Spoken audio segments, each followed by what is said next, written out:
अस्सलाम वालेकुम स्टूडेंट्स, आज हम रियाजी क्लास 9 की जायज़ा मशक 1 के सवाल नंबर 3 और सवाल नंबर 4 को हल करेंगे। सवाल नंबर 3 हमारे पास क्या है कि अगर ए की कीमत 4/3, बी की कीमत 5/2 और सी की कीमत 7/4 हो तो हकीकी अदाद की खासियत तलाज़ुम बिलाज जमा और ज़रब को साबित करें। ठीक है, हमने क्या करना है कि खासियत तलाज़ुम बिलाज जमा और बिलाज ज़रब लिखना है और उसमें फिर हमने ये वाली वैल्यूज़ पुट करनी है। तो हम देखेंगे कि लेफ़्ट हैंड साइड इक्वल आती है राइट हैंड साइड के। ठीक है, और आपको ये खासियत ज़ुबानी याद रखनी है। चलें जी, सवाल को हल करते हैं। ये मैंने सवाल लिखा है, यहाँ पे देखें ये वैल्यूज़ दी हुई हैं। ए की कीमत लिखी है, बी की कीमत लिखी है, सी की कीमत लिखी है। अब हकीकी अदाद की खासियत तलाज़ुम बिलाज जमा और ज़रब ये क्या है? बिलाज जमा जो है इसका मतलब यह है कि वो वैल्यूज़ आपस में जमा हो रही होंगी, ए बी सी। ए को जमा करना है हमने बी प्लस सी में, यानी इन दोनों को पहले जमा करेंगे फिर उसमें ए जमा करेंगे, तो वो बराबर होगा ए जमा बी। इन दोनों को पहले जमा करेंगे और बाद में उसमें सी जमा करेंगे। ठीक हो गई, ये बिलाज जमा होगी। बिलाज ज़रब क्या है? ए है, उसकी वैल्यू को हमने ज़रब देना है, लेकिन पहले ये ब्रैकेट है। बी और सी की वैल्यूज़ को पहले ज़रब देंगे, उसके बाद ए की वैल्यू को ज़रब देंगे। इसी तरह से ये ए और बी है, इन दोनों की वैल्यूज़ को पहले ज़रब देंगे, फिर उसके बाद जो जवाब आएगा उसको सी से ज़रब देंगे। ये बिलाज ज़रब है, खासियत तलाज़ुम। चलें जी, इस सवाल को हल करते हैं और ये फ़ौरन से सवाल हल होगा।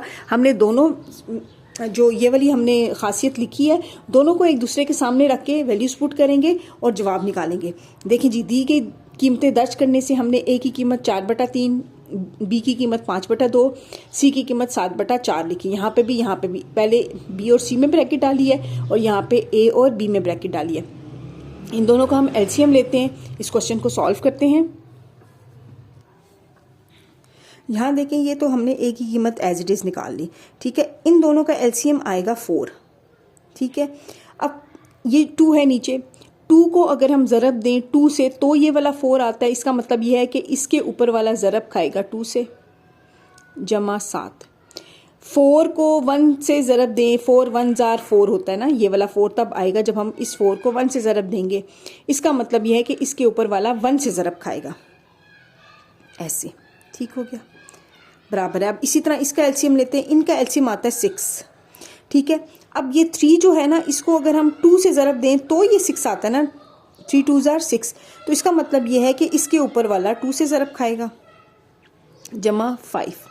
अब इस 2 को अगर हम 3 से ज़रब दें तो ये वाला 6 आता है। इसका मतलब ये है कि 5 को हमने ज़रब देनी है 3 के साथ, ऐसे। अब ये एज इट इज़ आ गया।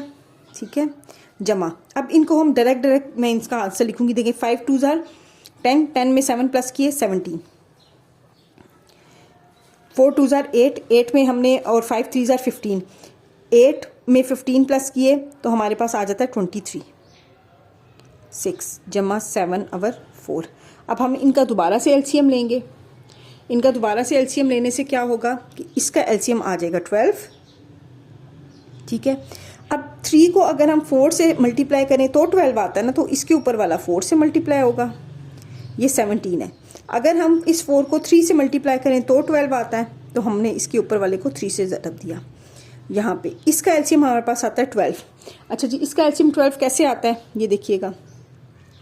6 और 4, 2 से करते हैं ये 3 और 2, फिर 2 से करेंगे 1, फिर 3 से करेंगे तो ये आ जाएगा 1। ठीक है, तो 2 2 जार 4, 4 3 जार 12, इसका एलसीएम क्या आ गया? 12 आ गया। अब हमने अब 6 को अगर 2 से मल्टीप्लाई करें तो 12 आता है ना, तो 23 मल्टीप्लाई होगा 2 से, जमा 4 को हम 3 से मल्टीप्लाई करें तो ये वाला 12 आता है। इसका मतलब है कि इसके ऊपर वाला 7 मल्टीप्लाई होगा 3 के साथ। अच्छा जी, अब ये कैलकुलेटर से जल्दी जल्दी आपने करना है। 4 4 जार 16 है और 17 को अगर 3 से मल्टीप्लाई करें तो 51 आता है। 51 में जब हम 16 प्लस करेंगे तो वो 67 और 12 आता है। ठीक है, इसी तरह से ये है 23 को 2 से मल्टीप्लाई करोगे ना कैलकुलेटर के थ्रू तो आएगा 46।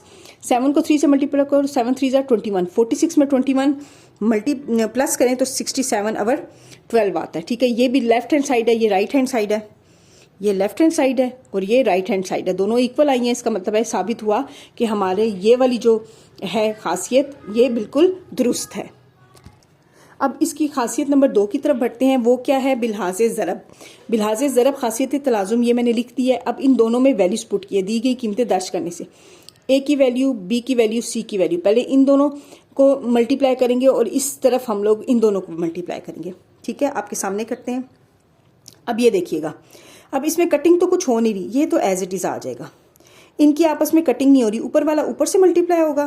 5 सत्ता 35, 2 चौके 8, इस तरह से आ जाएगा। अब यहाँ पे ये कटिंग हो रही है, 2 1 जार 2, 2 2 जार 4। ठीक है, तो इसके ऊपर वाला 5 दूनी 10 आ जाएगा और 3 एकम 3 आ जाएगा, ये ऐसे। ठीक हो गया। अब क्या करना है हमने इसको, अब इसको देखते हैं नेक्स्ट में, हम नेक्स्ट स्टेप में इसको सॉल्व करते हैं। अब 4 1 जार 4, 4 2 जार 8, तो ये अब इनको ज़रब देते हैं। 35 को 1 से ज़रब दिया 35 आ गया, 3 को 2 से ज़रब दिया तो 6 आ गया, 3 दूनी 6। अच्छा जी, अब इसको सॉल्व करते हैं। अब आप ये देखो कि ये 10 से 10 को 7, ये ऊपर नीचे कटिंग हो सकती है। 2 दूनी 4, 2 पंजे 10। ठीक है, तो 5 को 7 से ज़रब दी 35 आ गया, 3 को 2 से ज़रब दी तो 6 आ गया। लेफ्ट हैंड साइड इक्वल है राइट हैंड साइड के। ठीक है, तो साबित हुआ, क्या साबित हुआ कि हमारे पास ए बी सी बराबर है ए बी सी के। आई होप आपको ये क्वेश्चन समझ आया होगा। चैनल को सब्सक्राइब करें ताकि नेक्स्ट क्वेश्चन की वीडियो आप तक पहुंच सके।